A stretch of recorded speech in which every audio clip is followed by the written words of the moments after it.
성부와 성자와 성령의 이름으로 아멘.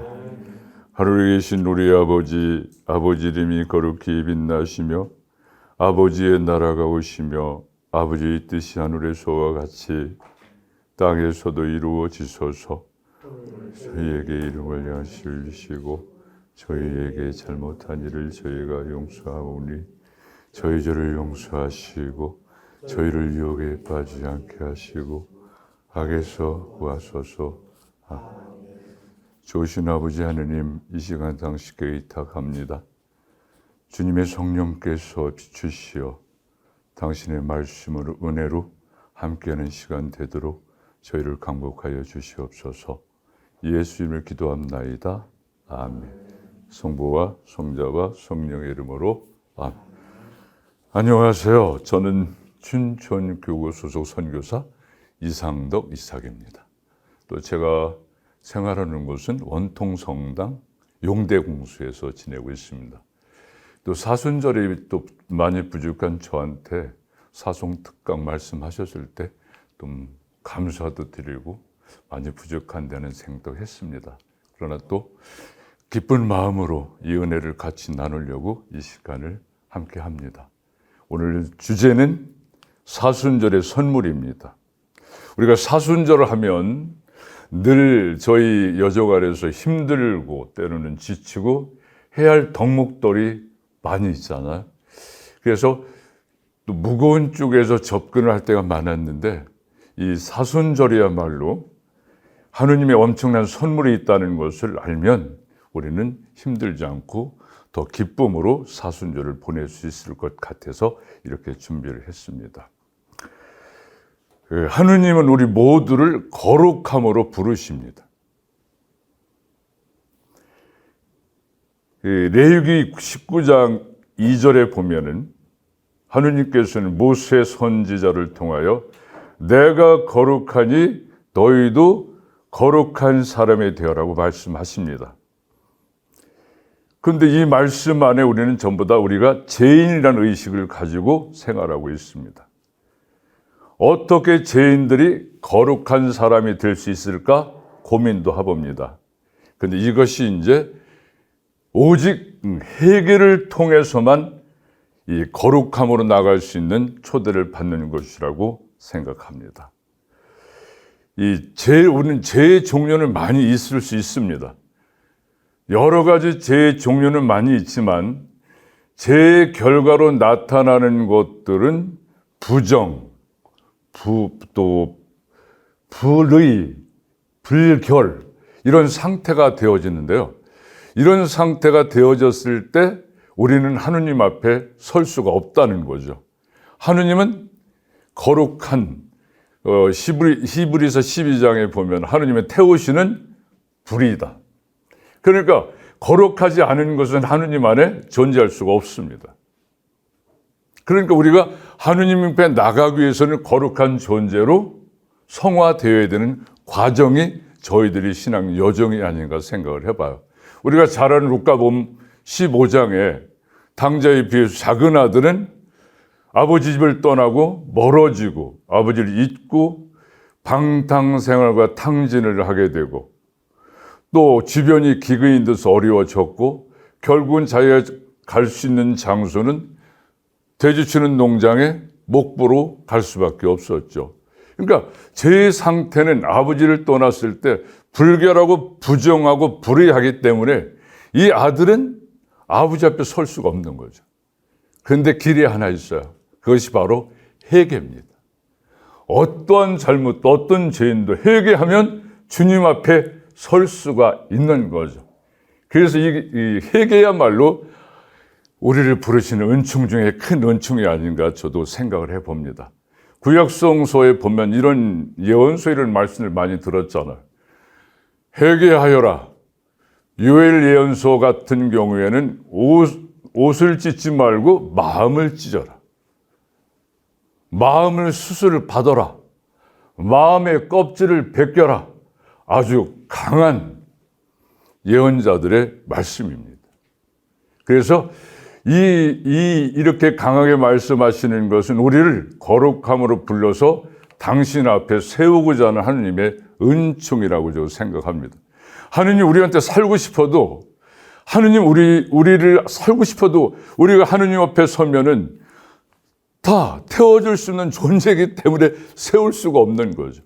그러니까 하느님 어떻게 해서라도 우리를 거룩하게 만들어서 당신 앞에 살고자 살 수 있게 하는 것이 하느님의 은총인 거죠. 그래서 하느님이 저희들한테 은총의 수단으로 이제 회개라는 것과 또 교회를 통해서 성사와 또 고백성사와 성체성사라는 여정을 통해서 저희들을 바오로 사도가 말씀하신 정화의 과정, 또 성화의 과정, 영화의 과정으로 가면서 하느님 앞에 설 수가 있는 겁니다. 에베소 1장 4절에 이런 말이 있습니다.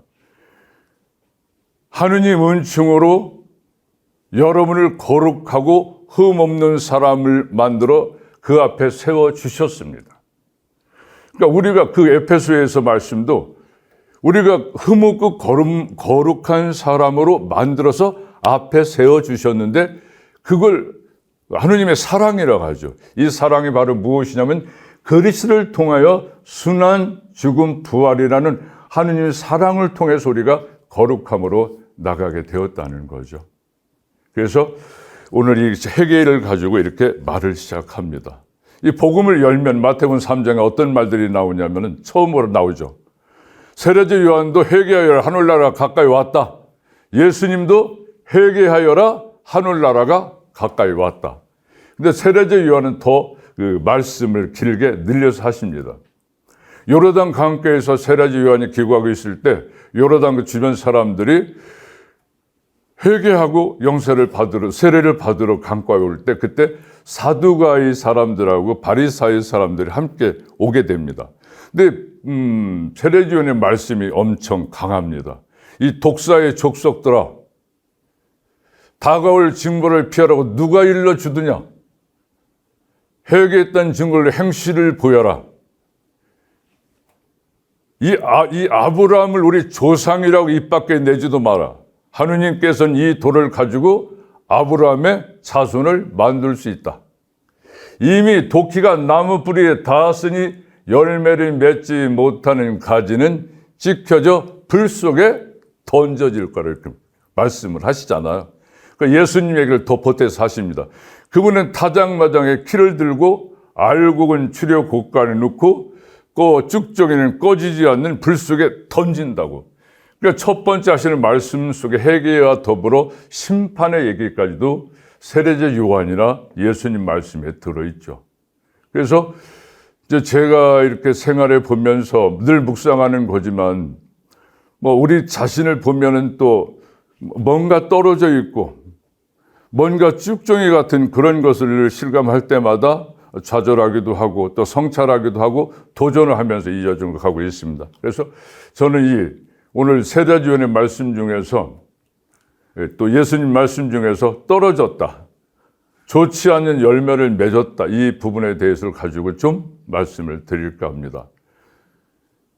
왜 떨어졌다는 얘기 중에서 포도주가 떨어졌다는 얘기도 있고 기름이 떨어졌다는 얘기도 있습니다. 요한복음 2장에는 포도주가 떨어졌다고 말씀하시고 마태복음 25장은 열천에 비해서 기름이 떨어졌다고 얘기합니다. 그래서 물론 이제 요한복음에 얘기할 때는 혼인잔치집의 이야기였기 때문에 혼인잔치집의 가장 중요한 것은 포도주라는 잔치임보다도 신랑 신부에게 필요한 것이 무엇인가? 그것은 참으로 사랑이 아니겠는가? 그럼 우리가 마지막에 주님을 뵐 때 주님과 우리의 관계에서 무엇이 필요한가? 그것은 사랑이 아닐까? 그래서 사랑을 초점으로 보고서 이 묵상을 해봤습니다. 포도주가 왜 떨어졌을까? 마태복음 20장에 보면은요, 포도원 일꾼과 품삯이라는 비유가 있죠. 그 비유에 보면은 포도원 주인이 아침 일찍 9시에, 오후 3시에, 5시에 일꾼을 구하러 가요.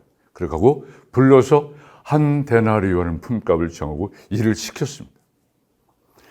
그래서 하루 종일 이렇게 저녁에 이제 임금 계산할 때 이제 제일 나중에 온 사람부터 이렇게 계산을 하게 되는데 그때 이제 여기서 우리가 이제 꼭 짚고 넘어. 이 제일 일찍 온 사람이 이성적인 사람, 우리 다 똑같아요.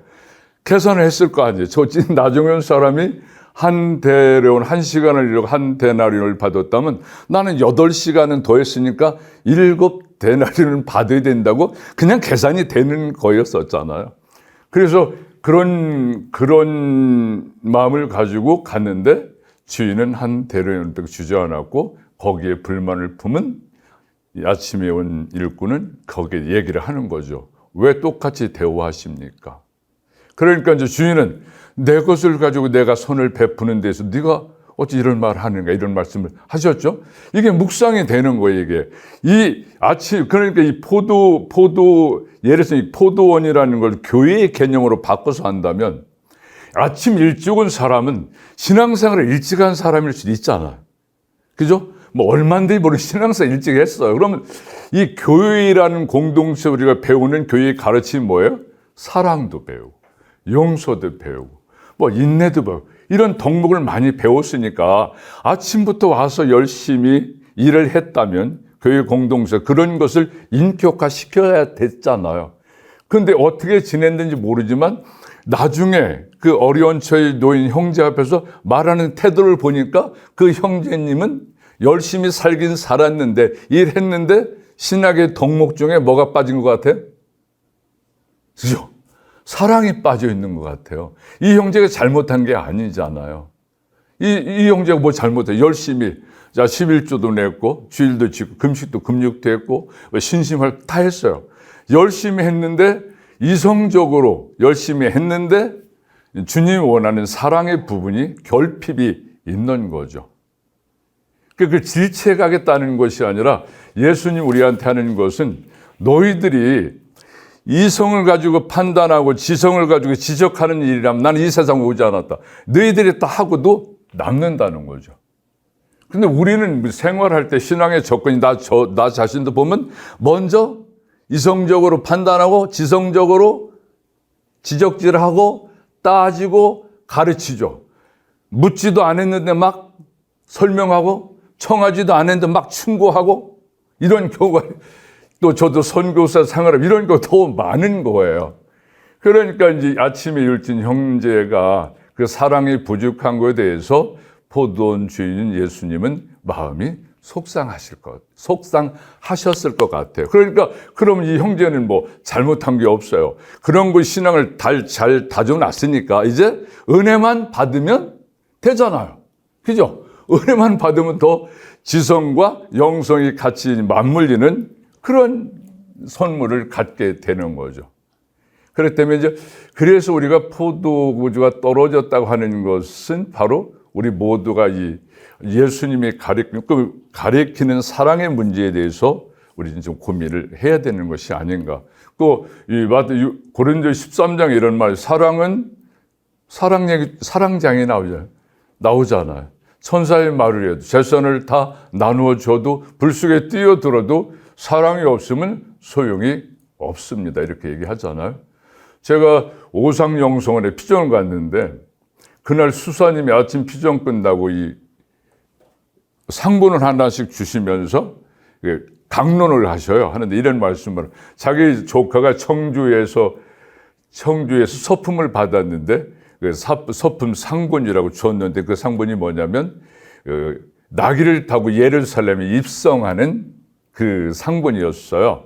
그러면서 이제 조카가 이 상본을 왜 선택했냐 하면은 혹시 내가 무슨 일을 잘하고 열심히 했을 때 사람들이 막 잘한다고 박수를 치면 예수님을 태우가는 당나귀는 난데 내가 또 너무 고개 흔들다가 예수님 떨어뜨리고 혼자 들어가는 일이 얼마나 종종 있을까 싶어서 상본을 정했다 하는데 진짜 이해가 되는 얘기잖아요. 우리는 예수님을 등에 태우지 않고 일할 때가 많아요. 내 지성, 내 능력, 내 계획 이런 걸로 어떤 결과를 만들어 가지고 결과를 만들 때가 많죠.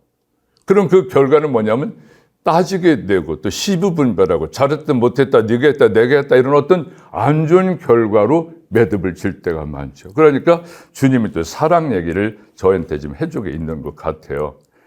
또 이성으로 살면 안 된다고 하는 그 이성이 나쁜 게 아니라 이성이 신앙의 중심이 안 된다는 것이 바로 마태복음 13장에 나오는 그 가라지의 비유가 있죠.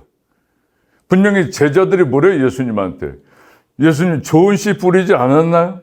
그러니까 예수님 말해 잠자는 동안에 왼수들이 뿌리 위에 갔나 보다 이렇게 얘기를 하죠. 그러니까 제자들이 뭐라고 하죠? 제가 뽑을까요? 이거 이성인 거예요. 우리는 잘못된 걸 뽑아야 되죠. 잘못된 건 고쳐야 돼, 안 고쳐야 돼요? 우리는 늘 그렇게 돼 있어요. 잘못된 건 고쳐야 되고 수정해야 되고 뽑아야 되고. 그러니까 이제 예수님 제자들도 그러는 거예요. 뽑을까요? 이렇게. 그러니까 예수님 뭐라고 해요? 아민다. 내비둬라. 왜 이 말씀을 하셨을까요? 그러니까 어떤 사람의 어떤 신과 상관없이 잘못되었을 때 우리가 그 사람을 어떤 접근했을 때 하는 얘기는 아까 했던 이성 판단, 지성 지적으로는 안 된다는 거야. 그렇게 하면 더 사람 움츠리고 더 속으로 들어가게 되는 거죠. 그러니까 너희들은 아직 무슨 실력이 안 됐냐면 사랑을 담은 아직 힘이 없으니까 뽑지 마라. 그러니까 그걸 뽑으려면 어떡하냐? 뽑는 방법 하나예요. 사랑을 주면 누가 뽑아요? 자기 스스로 뽑는 거죠. 사랑 받으면 자기가 뽑아요. 왜? 그것만 딱 뽑아요. 왜? 회개를 하거든요. 아, 정말 내가 잘못했는데 이건 고집불 일이 아니라고서 그것을 딱 뽑아내니까 어때요? 깨끗해지고 결과가 좋을 수밖에 없죠. 그러니까 우리가 이성이라는 건 참 좋은 거지만 이 신앙에서 우리가 신앙생활에 필요한 것은 이 사랑이라는 것이 얼마나 큰 비중을 차지하는가. 그래서 우리는 그러면 또 이런 포도주를 만들 수 있어요. 저들은 하느님이 얘기를 하겠습니다. 하느님 주신 은혜를 보면 포도주를 만들 수 있는 사람들이거든요. 2000년도에 그 사무교서를 보면 이런 내용이 있었어요. 기본으로 돌아가자. 기본으로. 그러면서 감사하자, 다름을 인정하자, 그 다음에 신앙의 언어를 사용하자. 그런 기억들이 나실 거예요. 그죠? 그러니까 우리가 포도를 만드는 방법은 물론 하나님의 믿음과 사랑이 있는 상태겠지만 제일 먼저 해야 될 것은 뭐냐면 수용이라는 거죠. 수용. 우리는 어떤 문제를 보면 이성이 움직이기 때문에 벌써 머리에서 딱 모르는 계산이 끝나지만 그때 말하면 안 되는 거죠. 일단 수용을 해야죠. 그럴 수 있다. 그렇게 했구나. 하고 받아들이지 않으면 이 다음 얘기 진행이 안 되는 거죠. 그러니까 수용이라는 것이 저는 어떻게 하면 받아들일 수도 있죠. 물수차를 쓰면 참 좋을 것 같아요. 물은 다 받아들이잖아요. 내가 아무리 옥수 같은 물이라도 공장 폐수를 받아들여요? 안 받아들여요? 받아들이잖아요. 그러고 운명으로 같이 가는 거예요. 어디까지? 바다까지. 바다까지 가면 정화가 돼야 안 돼요. 물론 바다까지 가는 동안에 우리의 그 십자가의 삶이라고 할 수 있지만 이 세상을 살면서 그걸 피할 수 있는 사람은 한 사람도 없다는 거죠. 그러니까 포도를 만드는 첫 번째 방법은 상황이 어떻든 조건이 어떻든 일단 얘기할 때 들어주는 거죠. 말도 시작도 안 돼 끊고 들어가서 가르치려고 선생질 하지 마시고 그냥 끝까지 들어주는 거예요. 이것이 가장 큰 어떤 상대한테 울림을 줄 수 있는 것 같아요. 그럼 그냥 이 신호도에서 그런 말을 해요. 신호의 수용이라는 말을 하는데 그럼 그냥 무조건 들어준다는 뜻이 아니고 들으면서 우리는 식별을 하죠. 영적 식별을 하는 거야. 이건 좋은 거 나쁜 거 저 사람 어떤 결핍으로 되어졌다는 걸 우리는 식별을 해야 돼요. 무조건 수용이 아니야. 그런데 이제 식별까지는 그 다음에 해야 할 일이 뭐냐면 이제 통합을 해야 되는 건데 이건 통합. 그럼 이 통합이라는 것은 저 상대편의 상처를 건드리지 않고 아픔을 주지 않고 지적질을 하지 않고 어떻게 저 사람한테 힘과 기쁨과 응원을 줄 수 있나? 이것은 길이 없어요. 사랑밖에 없어요. 그러니까 예수님도 전부 다 그러니까 이제 이 통합입이라는 부분에서 우리 힘이 없기 때문에 예수님이 한 것을 복음서에서 볼 수가 있어요. 그러니까 예수님 보면은 가늠하다 잡힌 여인이 왔을 때 사람들이 돌로 치려고 하죠. 이성에 맞아요. 율법에 치야 돼요. 그런데 예수님 뭐라고 하죠? 죄 없으면 쳐 이렇게 얘기하잖아요. 그러면 예수님 통합하는 거예요. 너도 살리고 다 살리는 길은 사랑밖에 없는 거예요. 그러니까 율법학자도 돌을 던지는 사람도 살아 돌아갔고 또 여인도 살게 되었잖아요. 또 착한 사마리에 비유해서 어떻게 하면 저희가 영원한 생명을 얻을 수 있어요? 예수님 할 때 예수님 뭐라고 하냐면 성서에 뭐라고 써 있더냐 이렇게 얘기해요. 그러니까 우리 신앙생활의 여정에 우리가 답을 어디서 찾아야 되냐면 성서에서 찾아야 되는 거예요. 내가 내가 좀 이렇게 잘해서 으쓱하고 일어나려고 하면 성서에 뭐라고 써 있어요? 왼손이 하는 일이 오른손이 모르게 해라 써 있죠. 그리고 단죄를 하고 싶어요. 미워하려고 하면 성서에 뭐라고 있어요? 잘해줘라. 저주하려고 하면 축복해줘라. 달라면 줘라. 그러니까 성서에 답이 다 있어요. 그건 뭐냐면 통합하라는 얘기잖아요. 관계를 좋게 하려면은 다른 너희들 이성적으로 맞다 틀리다는 분열을 만들기 때문에 그러지 말고 어떻게 사랑으로 통합하라는 거죠. 그러니까 미워하면 잘해줘라. 오래 가자면 심리가 줘라. 남의 얘기를 막 하고 싶으면 네 눈에 들보를 빼내라. 그냥 우리가 살면서 어려움이 있을 때 어떤 답은 주님 어떻게 해야죠 하면 성서에 답이 있어요. 그럼 성서의 답대로 하면 되는데 우리는 그게 하기가 쉽다 어렵다? 어렵다는 거죠. 그게 어려우니까 이제 우리가 신앙이라는 여정을 가고 있는 거예요. 머리는 아는데 몸이 말을 잘 안 들을 때도 많이 있습니다. 그래서 이제 그렇게 이렇게 이제 통합이라는 걸 통해서 하느님 우리한테 보여주기 때문에 우리가 이제 관계성 안에 우리가 관계성을 연결하고 대화로 살아가면서 이래죠. 누가 어떤 말 하면 네, 그럴 수 있어. 그렇겠다. 힘들겠다. 참 장하다. 이렇게 하면 일단 그 사람이 어떻게 평화를 줄 수 있어 없어요? 줄 수 있단 말이죠. 그렇게 하고서 이제 예수님 방법으로 하나씩 어떻게 해결해 나갈 수 있다면 참 그렇게 하면 포도주가 만들어질까 안 만들어질까요? 만들어져요. 제가 선교사를 피정하는데 이제 의정부 신부님이 와서 같이 지난 얘기를 하시더라고요. 이 순명에 대해서 공부를 하는데 어떤 부모에게 딸이 하나 있는데 좀 반항적이고 좀 힘이 들어요. 어떤 이유에서. 근데 늘 집에 불효합함이 일어나고 편치 않으니까 어느 날 두 부가 결심을 해요. 어떤 결심을 하냐면 여보, 그 수도원에 오면 수련장이라고 있잖아요. 수련장 훈련을 하자 해가지고 딸을 수련장으로 정해요. 두 부부가. 그럼 수련생들은 순종해야 돼? 아예 안 해야 돼요?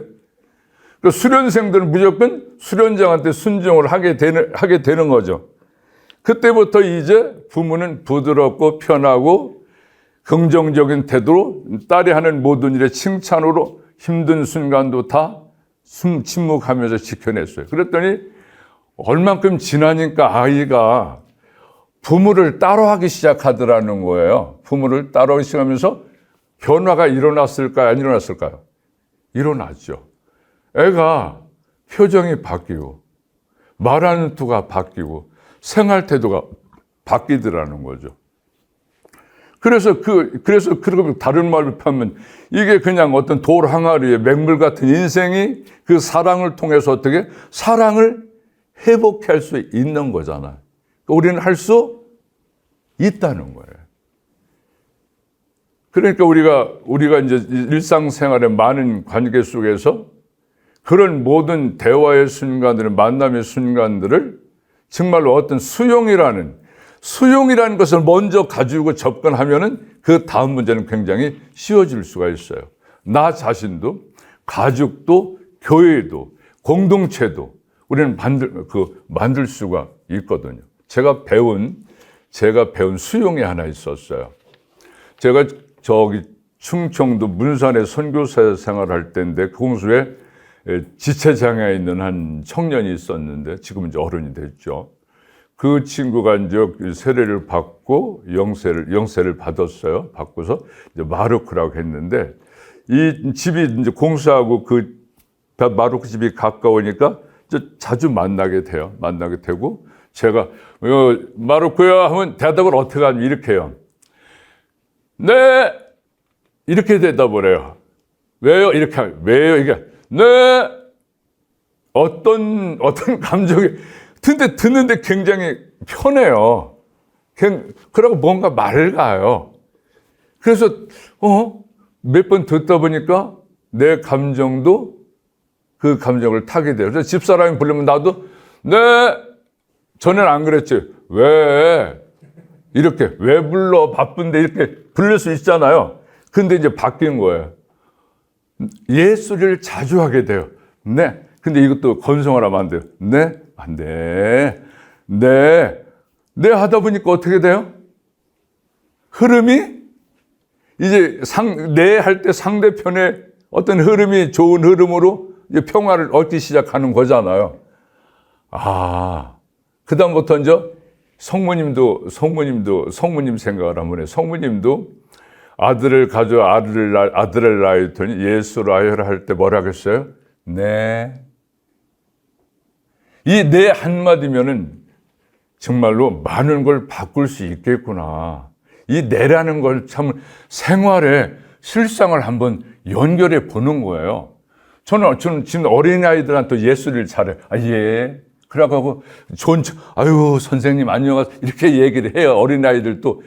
그 별거 아니면서도 그 아이들의 일어나는 감정은 굉장히 좋은 감정일 수 있다는 말이거든요. 이렇게 할 때 우리가 이 사랑을 통합을 한다면 우리 자신이 먼저 변할 수 있다는 거죠. 그 기쁜 걸 보면서. 그래서 이제 바오로 사도가 이런 얘기를 하죠. 오늘 고린도 15장 10절에 오늘 내가 된 것은 오늘 내가 전에는 바오로 사도 얘기할 때 나는 종이라고 했다고 칠색팔색동이라고 했다고 뭐 괴수 중에 괴수라고 했다고 하다가도 이렇게 말해요. 내가 된 것은 하느님의 은혜다. 오늘 우리 모두는 지금 옛날하고 지금 보면 달라졌어요? 안 달라졌어요? 오늘 내가 된 건 하는 은혜 받았어요? 안 받았어요? 사랑 있어요? 없어요? 그 작은 아들이 돌아왔을 때 아버지는 가락지 끼워줬어요. 그럼 우리도 가락지 끼워줬잖아요. 새신 신겨줬잖아요. 새신 신었어요, 저희들도. 맞죠? 또 새 옷도 입혀줬어요. 우리 안 한 게 아니에요. 우리도 이미 그런 걸 다 받았어요. 그렇게 하고 우리는 또 그 하느님의 사랑으로 하느님이 우리를 수용했잖아요. 이뻐서 아니잖아요. 잘나서 아니잖아요. 그 부족한 걸 다 수용했고 어떻게 계속 저번에다 끊었다 집어넣었다 하면 이것이 1000번인지 10,000번인지 모르겠어요. 그러면서 조금씩 우리도 모르게 사랑으로 변화되어 가고 있는 거죠. 그러면 우리 주님도 그런 말씀 많이 하셔요. 신앙은 표현을 해야 된다. 내가 성당 다니는데 표현이 전혀 없어요. 뭐 식당 가서 식사하는데도 성경경 안 거요. 뭐 신앙 같이 이렇게 친구 모임만 했는데 신앙의 언어가 없어. 세상 사람도 말을 똑같이 세상 언어의 이야기를 하고 감정을 실어버리면 안 믿는 사람들이 저 사람 성당 다니나 안 다니나 전혀 감잡을 수 없는 그런 형편도 된단 말이에요. 그럼 우리가 예수님 믿고 변한 게 너무 많아요. 근데 제가 우리 몸에서 보면은 은혜 받고 제일 먼저 변한 게 뭐예요? 산다는 건 마음 하나 쓰는 거라며요. 신앙생활은 마음 하나 쓰는 건데 사는 건 우리가 예수님 믿고 마음씨가 좋아졌어요? 안 좋아졌어요? 옛날에 비고 지금 보면 옛날까지 살 수 있어요? 그렇죠. 마음씨가 고와졌어요. 그 다음에 신앙의 언어의 차원에서 얘기해요. 그럼 말씨가 부드러워졌어요? 거칠어요? 부드러워지죠. 그러고 이제 거친 말 들으면 듣기가 편해, 안 편해? 막 거친 말도 뭐 이렇게 너무 막 힘들어. 우리가 뭔가 변한 거야.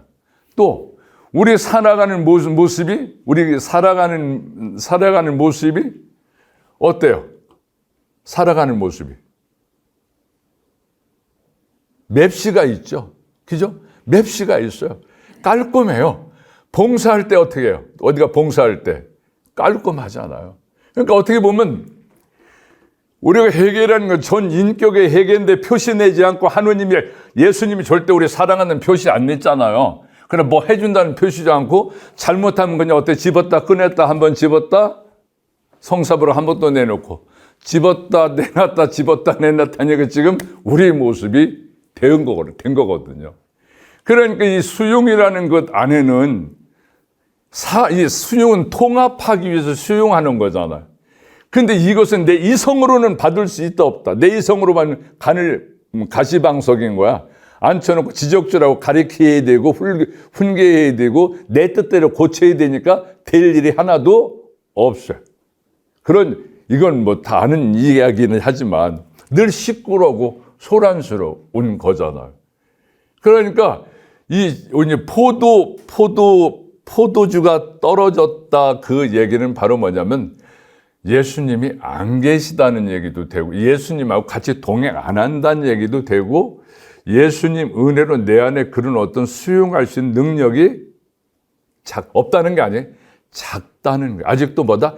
이기적인. 그러니까 이성적인 사람들은요, 은혜가 적으니까 자기가 살 수 있는 방법이 뭐냐면 율법을 강화시켜야 돼요. 더 도덕적으로 만들고 더 잘 살아야 되고 더 잘 지켜야 되고 그래서 자기를 강화시키는 거야. 그리고 나는 제 정도 이 정도는 돼. 어떤 사람이 막 은혜 받고 막 흘려도 그런 감동하지 않아도 나는 율법적으로 나는 뭐 교회법적으로 남은 하자 없어 탁탁탁 이렇게 쌓아놓죠. 박스로 만들어 놓죠. 근데 거기는 이래 이상해요. 저 사람은 잘못하지 않은데 같이 있기는 싫어. 그런 사람이 있죠. 아무 잘못 없는데 같이 있기는 싫은 사람이 있는 거예요. 잘못 없는 사람이에요. 그러니까 우리가 이성적으로 그렇게 자꾸 하다 보면 뭐가 되냐면 돌이 되는 거예요. 율법학자처럼 돼버리는 거죠. 그렇게 하고 이제 거기다 어떤 특권층의 권위를 얻는다든지 다른 형편이 주어지면 여러 사람들을 이제 단죄하고 살아가니까 이제 큰 신앙의 증진은 있을 수가 없는 거죠. 그러니까 이렇게 이제 이렇게 여러 가지 이런저런 얘기를 뭐 두서없이 했습니다만은 이제 이런 거죠. 공부 잘하는 학생은요, 누가 그러더라고요. 공부 잘하는 학생은 하나만 틀려도 잠을 못 자요. 왜? 억울해서. 신앙생활 잘하는 사람은 뭐 하나만 잘못해도 잠 못 자요. 왜? 내가 왜 그런 짓을 했지? 말도 안 돼. 하면서 가슴 찢느라 잠을 못 잔다고요. 그런데 나쁜 게 아닌데 그냥 별 관심 없는 사람은 10개 틀려도 잠 잘 자요. 10개 틀려도 자요. 나쁜 게 아니에요. 그런데 나쁜 건 아닌데 나쁜 결과가 나타나잖아요. 나쁜 결과가 못해 나중에 쭉정이가 되잖아요. 쭉정이는 어때요? 꺼지지 않는 불 속에 들어가야 되는 거예요. 결과는 그렇지만 그런 얘기 하기 싫죠. 듣기 싫은 얘기니까. 그러나 결과적으로는 근데 더 중요한 건 있어요. 퀴즈를 하는데 이 퀴즈의 삶이 살아가면서 많은 시험을 당하게 되는데 유혹을 당하게 되는데 신앙이 있는 사람일수록 시험을 당하면 앞으로 와요, 뒤로 가요. 퀴즈를 하면 알고는 앞으로 와요, 뒤로 가요. 이 퀴즈를 하면 알고군요. 앞으로 바짝바짝 주여 하면서 가짜 오고 쭉정이는 어떻게? 키 밖으로 떨어져요. 그런데 가만히 보면 이 가운데 키 끝에 떨어질 것 같기도 하고 안 떨어질 것 같기도 하는 쌀애기들이 있는 거예요, 이게. 맞죠? 이 쌀애기는 죄송 이렇게 하면 안 되지만 어떤 신앙의 큰 느낌도 감사도 없고 의무 우리도 그런 순간이 많지만 어떤 책임을 이렇게 어떤 신앙의 증진 앞으로 나갈 수 있는 힘이 없어요. 그래가지고 많은 교우분들이 또 어떤 갈등 속에 있을 수도 있어요. 단지하는 게 아니라 우리는 그분들도 수용해야 되는 거예요. 교회가 수용하지 않으면 누가 수용하겠어요? 22년에도 CCK에 나온 통계 보면은 미사 참석률 20%가 안 된다잖아요. 그럼 이런 것이 우리 너 나의 관계가 아니라 교회의 관계로서 이 교회는 사랑이라는 큰 품을 가지고 그 교회가 우리 자산, 우리는 그리스도인이 뭡니까? 우리 자신이 다른 데서가 아니라 우리 집에서, 우리 가정에서, 우리 이웃에서 그런 수용으로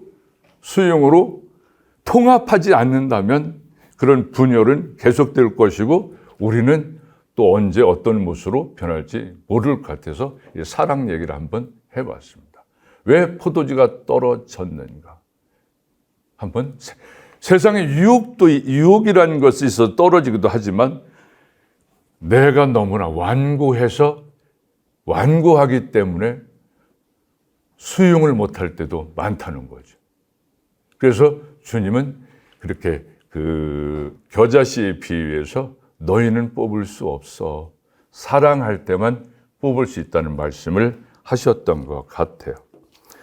두 번째, 기름이 떨어졌다 이렇게 또 말씀하시잖아요. 기름이 또 왜 떨어졌나? 기름 떨어지면 금방 알아요.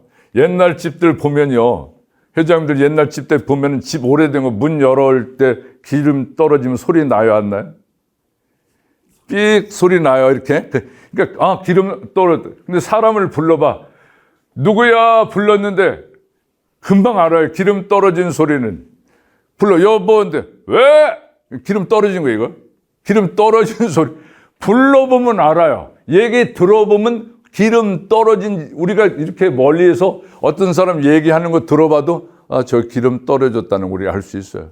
우리는 그 정도 식별을 우리는 은혜를 받아서 이제 영적 눈이 그만큼 열린 사람들이잖아요.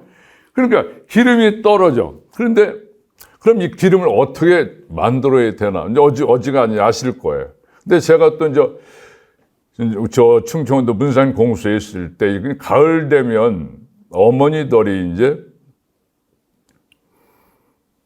꾀농사를 줘서 들깨농사를 진 다음에 어떡하죠? 집에서 잘 일구어 가지고 이제 방앗간에 저 기름집에 짜러 간다면 그런데 막 7, 8명이 가는데 이제 내가 이제 공사 봉구차를 가지고 이제 제가 태워드릴게 모시고 가요. 그러면 이제 중앙시장에 딱 가면 기름집에 가면 이제 기름집 여러 개 있겠지만 가서 순서대로 앉죠. 그러면 어떻게 하나 보니까 이미 잘 읽어 가지고 왔어요. 오늘 갖다가 이제 그 가마솥에 놓고 볶아요.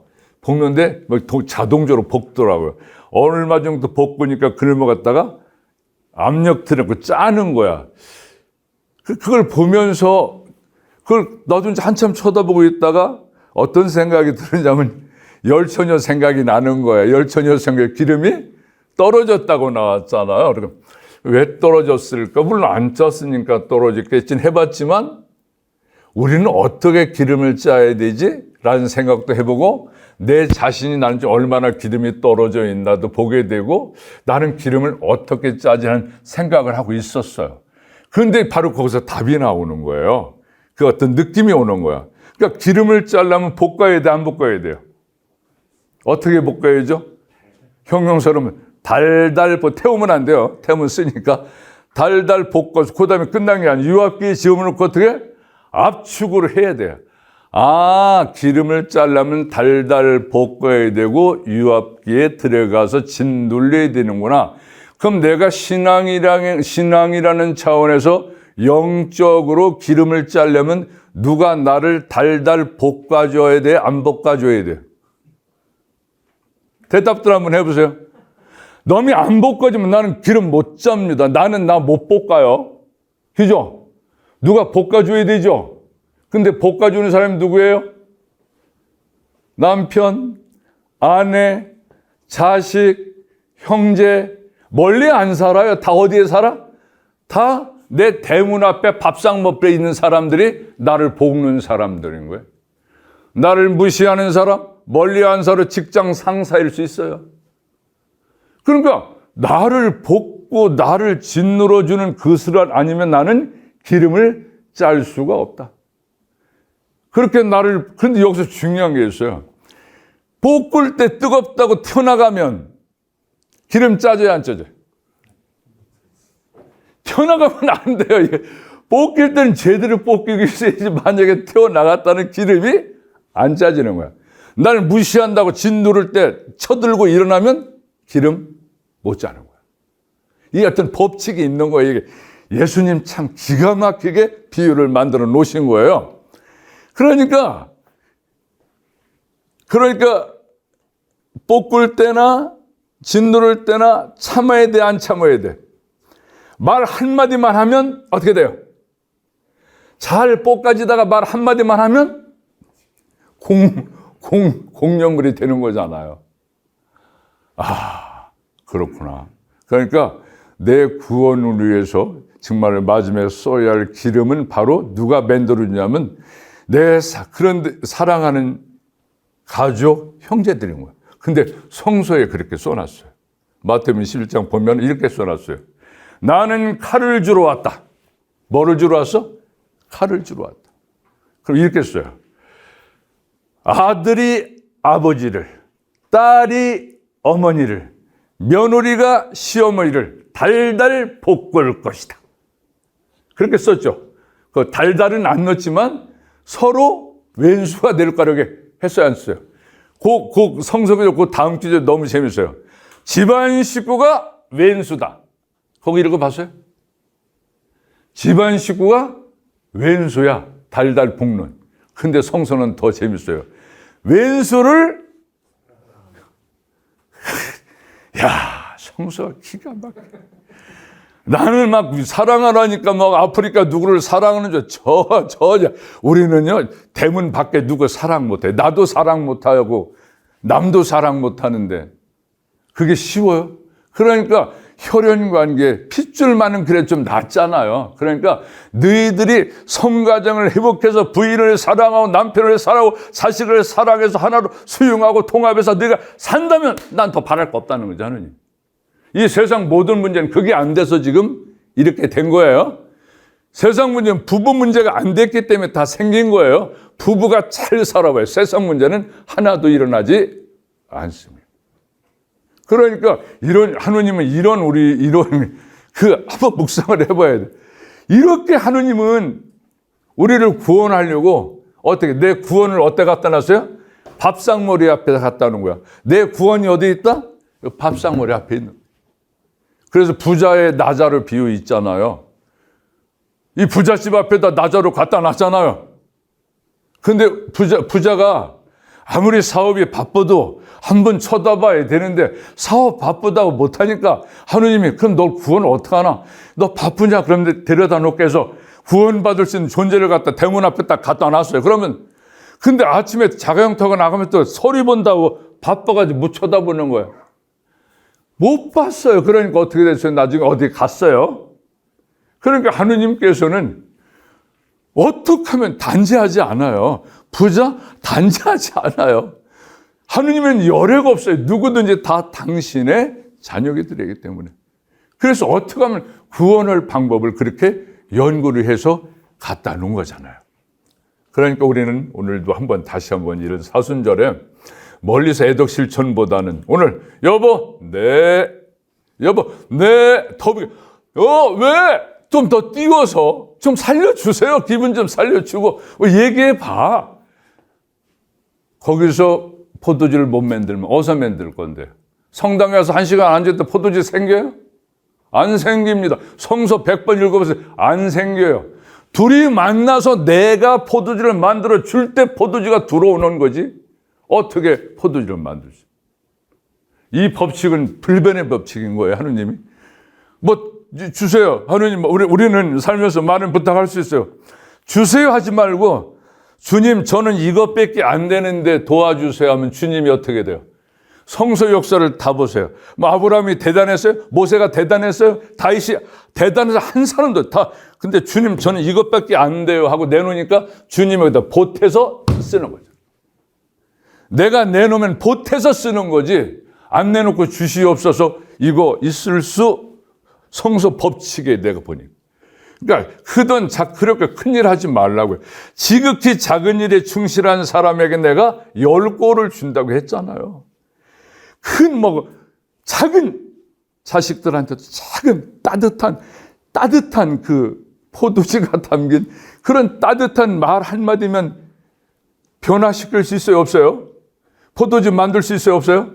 어떻게 매일 주님한테 포도주 만들어 달라고 해요? 이미 주님께서는 당신 몸을 희생시켜서 세상에 포도주를 만들었어요, 안 만들었어요? 여기는 우리가 전부 다 포도주 아니에요, 지금?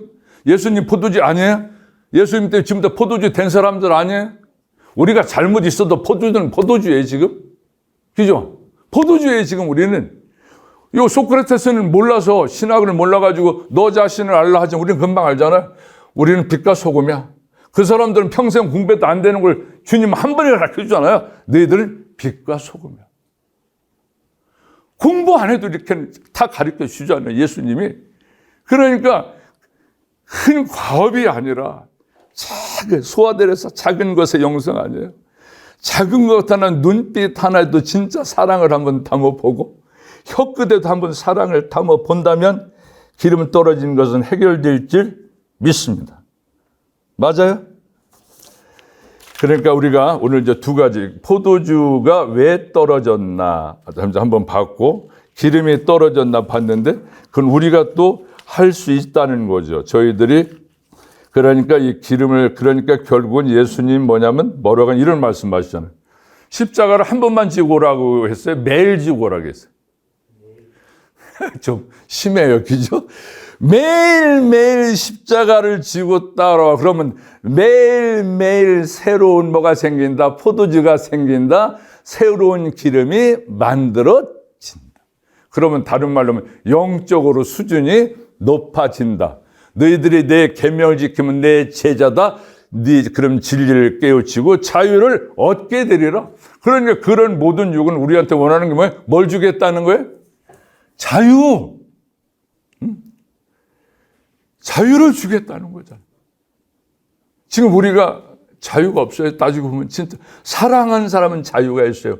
내게 없으니까 자유죠. 근데 사랑하지 못한 내게 너무나 많기 때문에 자유가 없는 거잖아요. 그래서 진리가 너희를 자유롭게 하려는 그 말씀 우리가 한번 생각하면, 또 이럴 때 한번 생각해보고, 주님께서 심술 부리려고 매일매일 십자가를 지고 따라오라고 하지는 않으셨을 거란 말이에요. 그러니까 오늘 우리가 주어질 때 있잖아요. 간단해요. 네 하면 되고 그 다음에 말 안 하면 돼요. 십자가 만드는 방법 간단해요. 비유 틀려. 그럼 말 안 하면 돼요. 그죠? 내가 하고 싶어. 그런데 말 안 하면 돼요. 그러면 저절로 십자가는 만들어져요.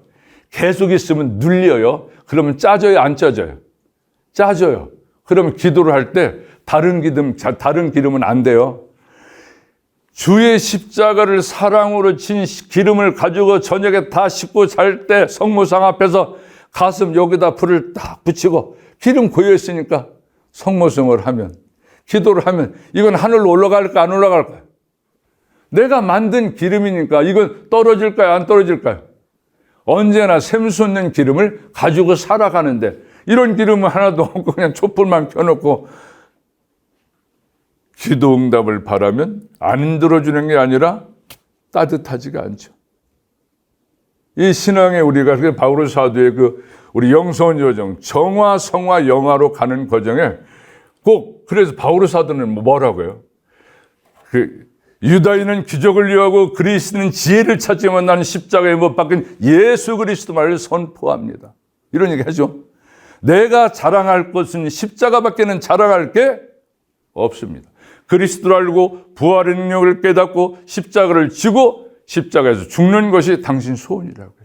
그 십자가에 모든 열쇠가 다 들어있기 때문에 하느님 사랑을 다 농축해놓고 구원을 농축해놓고 축복을 농축해놓고 전부 다 담아놨으니까 이 십자가가 결코 왼수가 아니라 내 구원이요 축복이요 자유요 영생이 거기 들어있는 이 사순절날 이 사순절날 만들어 주신 분이 누구다?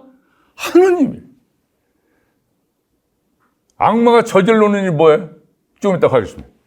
그래서 이렇게 우리가 지금 얘기했어요. 두서없이 막 시끄럽게 제가 못 산다는 거지. 못 살아 얘기한 게 아니고 그냥 이제 교육에 이런 얘기를 하는 거, 얘기하면서 나눔을 하는 건데, 좋아. 잘 살고 싶어. 나는 이성적으로 살고 싶고, 진짜 은혜로 살고 싶어. 나 진짜 살고 싶다고. 나 포도주 만들고 싶다고. 나 기름 짜고 싶어. 그런데 안 돼. 했죠? 그러니까 주님이 하나요. 그러니까 주님이 말씀하시는 거잖아요. 나를 떠나서는 아무것도 할 수 없다. 나를 떠나서는 아무것도 할 수 없다. 나를 떠나서는 아무것도 할 수 없다. 그러니까 회개는 뭐냐면 돌아오라. 누구한테? 멀리 떨어졌으니까 어떻게? 이 사순절에 어떻게? 오라고 돌아오라고. 그래서 히브리 말로는 슈브라고 하고 히브리 말로는 수브라고 하고 히람 말로는 메타노야. 깨닫고 돌아와서 어떻게? 힘을 받아라. 어떻게? 힘을 받으라는 거야. 그러니까 이 사순절에 또 가르치는 말씀은 돌아가야 되는 거야. 그런데 어디로 돌아가냐? 지금 얘기가 굉장히 중요한 얘기일 거예요. 자, 우리가 교리 받을 때 저도 교리를 하면서 막 삼위일체 믿을 길을 가르치지만 처음으로 입문한 사람들이 참으로 어려웠겠는데 신앙의 뿌리가 내리지 않고 그다음에 성사로 넘어가고 그다음에 막 계명 넘어가면 아무것도라기보다는 많지 않은 상태 세례를 받고 그다음에 재교육 없고 그럼 어떻게 성당 다니다가 대모가 잘 챙겨주면 좋은데 그나마 대모가 좀 바쁘다고 등한시하면 혼자 왔다 갔다 하다가 한 번 빠지고 두 번 빠지면 또 그런 거 많이 경험했죠. 그러니까 저도 지금도 교리를 하면서 가장 중요시 여기는 건 성서학과 교리를 하는데 성서를 가지고 이걸 가지고 막 5번, 6번 해요.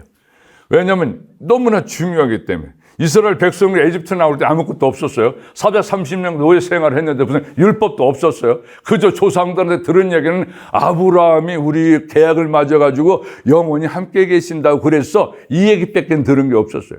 그런데 때가 찼을 때 하느님이 이스라엘 백성 에집트에서 불러내서 광야 40년으로 들어왔을 때 여기서 이스라엘 백성들은 하느님 현존을 눈으로 보고 귀로 듣고 손으로 만지고 옷으로 입고 이불에 집어넣었어요. 그러면서 어린아이에게 과자를 먹이면서 하느님이 가르쳐준 게 뭐예요? 10계명을 가르쳐줬어요. 모세오경을 보면은 10계명으로 줄이면 돼요. 그 10계명 중도 다 하기가 힘드니까 또 줄여서 가르쳐요. 그것이 신명기 6장 4절에 나오는 하느님 말씀인 거야. 그러니까 요게 핵이야. 이걸 떠나서는 어떤 것도 성립하지가 않아요. 무슨 뜻이냐면 이스라엘엔 들어라. 하느님은 야훼 한 분뿐이시다. 마음을 다하고 뜻을 다하고 목숨을 다하고 힘을 내서 사랑하라. 그 다음에 내 말을 가슴에 새겨라. 그 다음에 거듭거듭 알려주어라. 길을 가거나 쉬거나 자리에 들거나 일어나거나 거듭거듭 알려줘라. 이마에 붙여 기호로 삼고 손목에 붙여 표로 삼아라. 대문 나갈 때 문 상인방에 붙이고 쳐다보고 들어올 때 문구리 미쳐서 읽어라. 아니 얼마나 중요하면 이마에 써붙이고 팔목에 써붙이고 대문 상인방에 써붙이고 문구리에 써붙이라고 했겠냐 말이에요. 예루살렘 가면 동쪽문 예루살렘 성문에 보면요 들어가는 입구에서 돌을 파놨어요. 이만큼 그 자리에 그 성서 신명기 6장 4절을 집어넣고 돌로 붙여놓고 나갈 때 입 묻히고 들어올 때 입 맞춰요. 이 사람들 머리에다 이렇게 숯을 달고 다녀. 그 성서기를 써서 붙이고 다니는 거야. 그 말씀이 너무나 중요한. 왜? 이스라엘 백성 아는 거예요. 광야 40년 동안에 배운 게 뭐냐면은 자기도 농사 지은 적 없잖아요. 같이 뭘로 키웠을 거예요.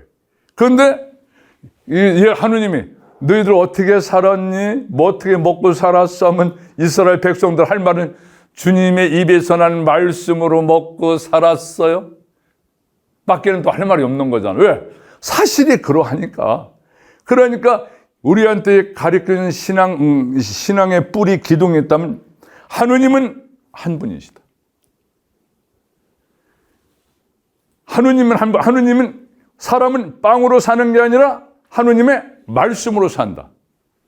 순명하면 복받고 불순명하면 저주받는다. 이게 다야. 저주받는다. 그러니까 나가도 복받고 돌아와도 복받고 돌아와도 만지는 건 복을 주리라. 광주리 반죽구리 복을 주리라. 그럼 또 나를 떠나면 저주를 받으리라고 이렇게 말씀하시거든요.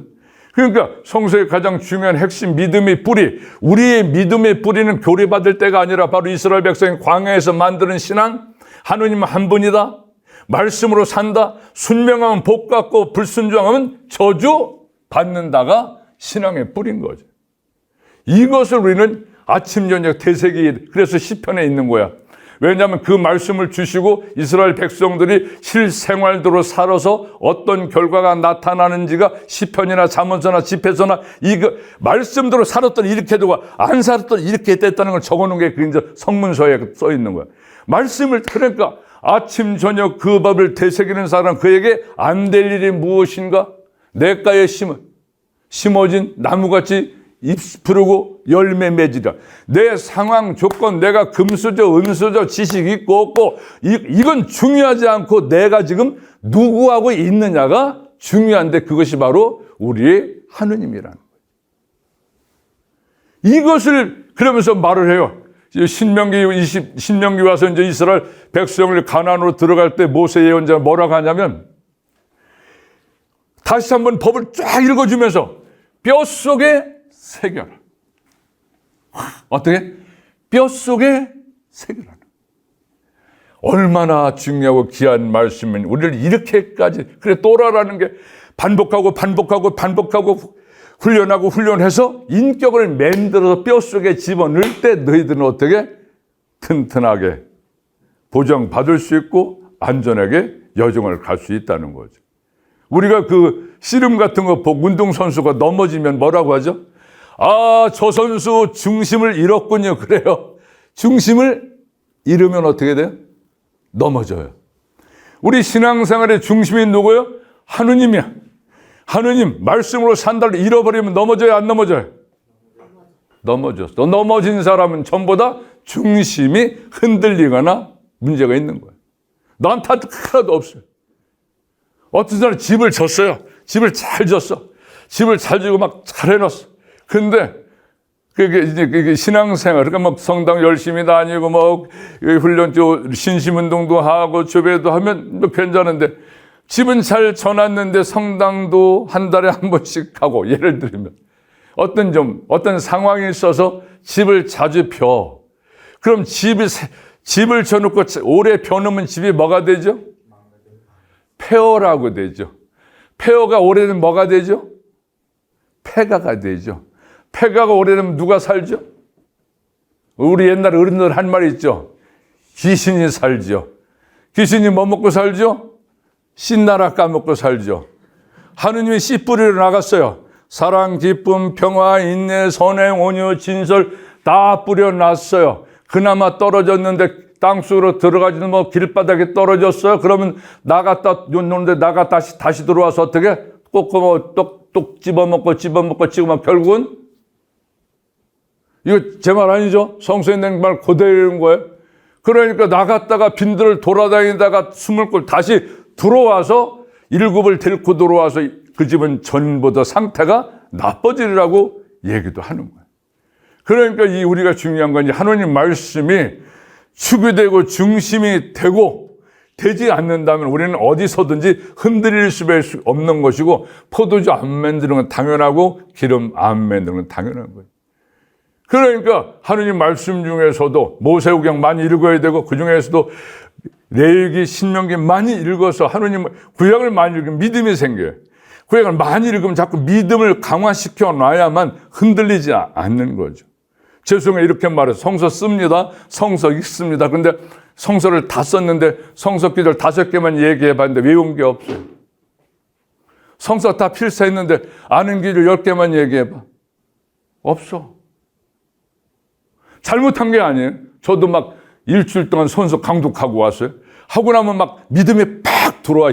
그런데 빨리 읽었기 때문에 어떤 게 없는 거야. 그냥 믿음만 강화되는 거야. 그러니까 이제 읽는 거 중요해요. 쓰는 거 이제 그 다음에 더 중요한 거. 외워야 돼요. 외워야 돼. 심어야 돼요. 자, 성경 아무거나 미워하면 자유로 저주하면 축복해줘라. 그걸 외웠어. 그럼 이 말씀을 외워가지고 자, 아침에 뭐 묵주기도 했습니다. 미사 다 했습니다 하고 오늘 내가 생활할 수 있는 키워드가 있어야 될 거 아니에요. 내가 오늘 뭘로 생활할까? 오늘은 인내로 하자. 그러면 하루 종일 인내만 생각하는 거예요. 오늘 인내. 누구 만나도 인내. 침묵. 하루 종일 그렇게 해서 그것이 아주 몸에 배어져야 내가 하루를 살지. 묵주는 20번 했는데 누가 들리는 데다 반응하고 들리는 대로 말 다 하고 그러면 어떻게 뭐 되게 안 돼요. 신앙에 정착을 못 하는 거잖아요. 하느님만 기도주의 생명의 말씀이 나를 이끌어 줘야 되려면 무엇인가 내가 하나 키워드를 잡고 1년이든 2년이든 그 말씀을 놓지 말고 가면 거기에서 생수 솟고 축복을 받는다는 거예요. 그런데 우리는 키워드를 안 잡고 갈 때가 많이 있어요. 이건 이제 내가 선교사로 생활하면서 체험해보니까 이런 결과가 나왔기 때문에 이런 시간에 한번 말씀을 드리는 거예요. 그러니까 하느님 말씀이 축이다, 중심이다 라는 것을 잊지 말고 이제 그 말씀을 심어서 내 하루에 키워드를 쓸 수 있는 말을 붙들고 가면 유혹에 빠질 일도 없고 넘을 일도 없다는 것을 기억하시면 좋겠습니다.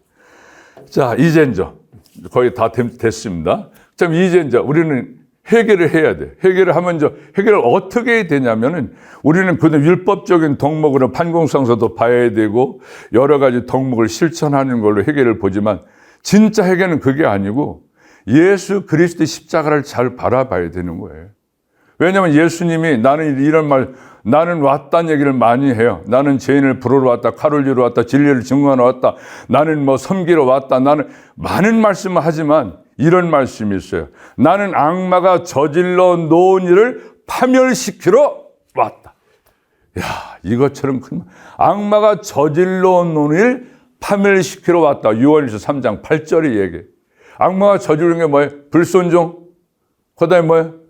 죄, 저주, 고통, 죽음이잖아.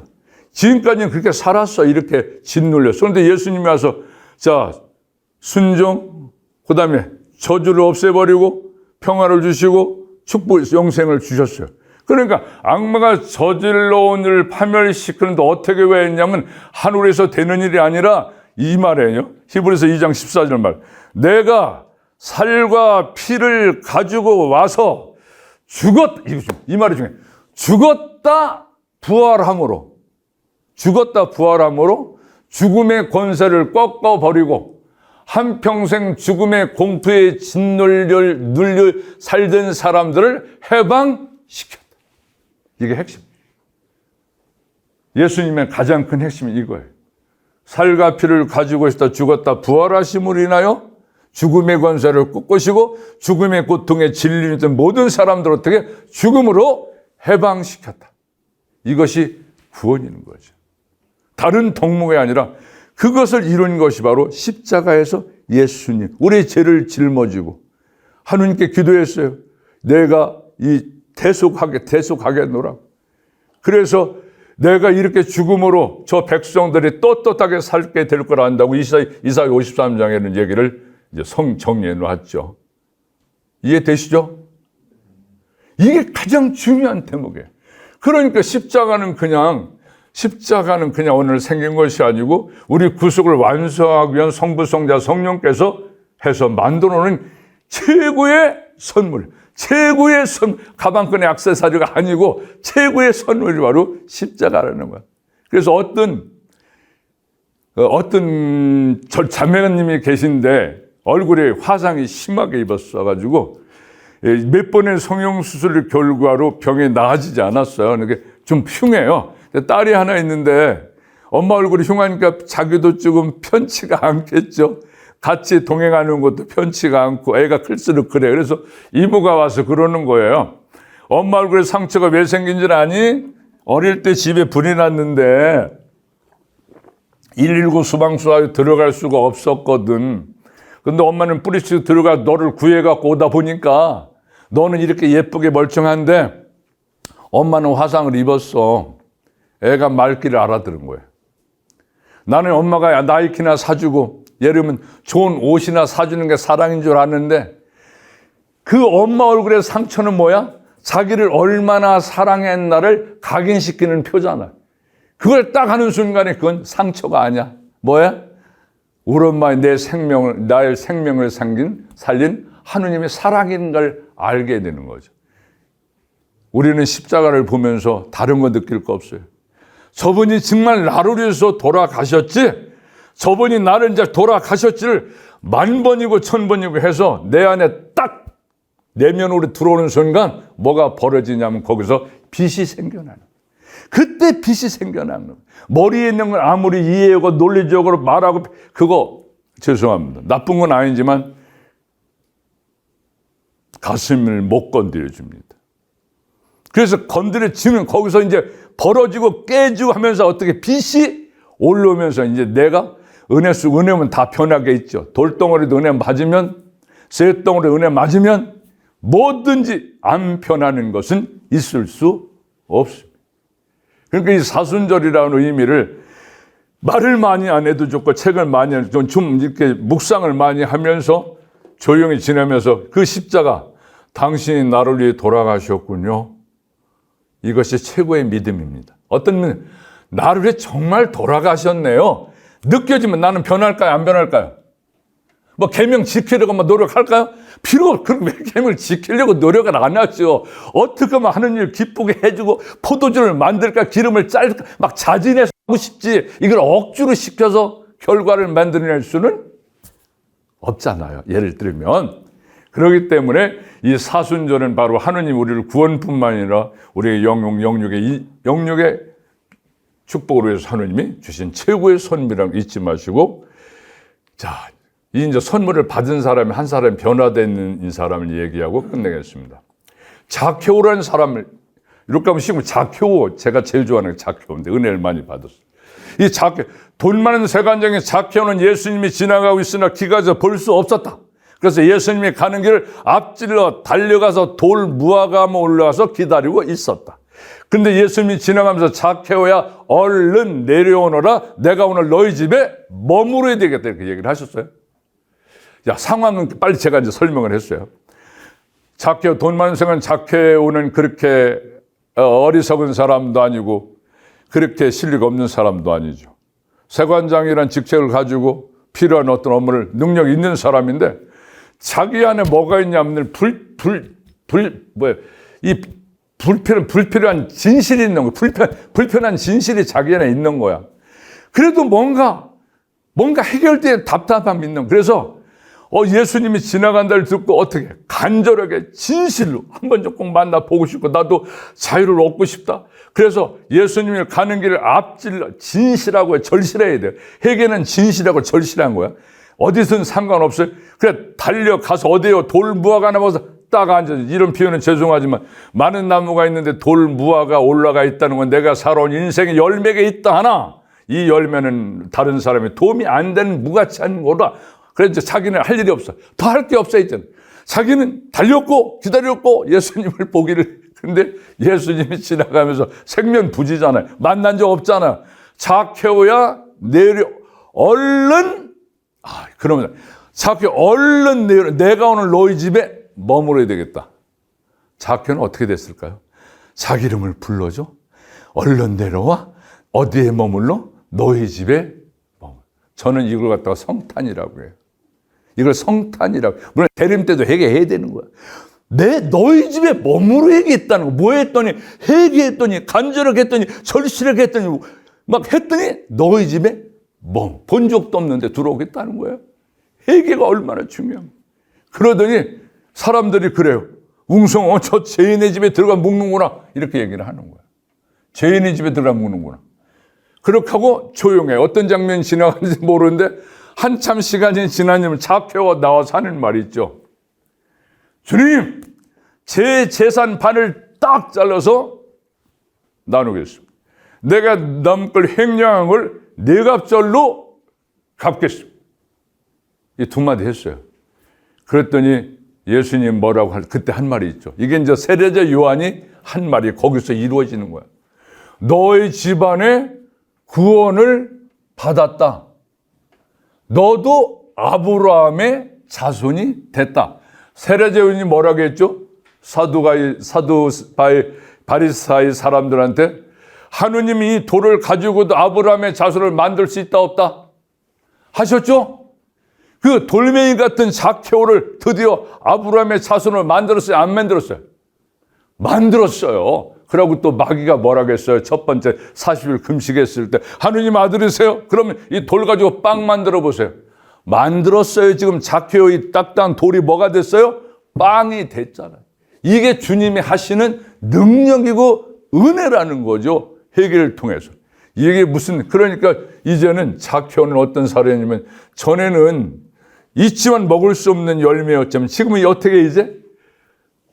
전에는 무정란이었어요. 무정란. 그냥 아무 의미, 생명 없는. 이제는 어떻게? 유정란처럼 변하죠.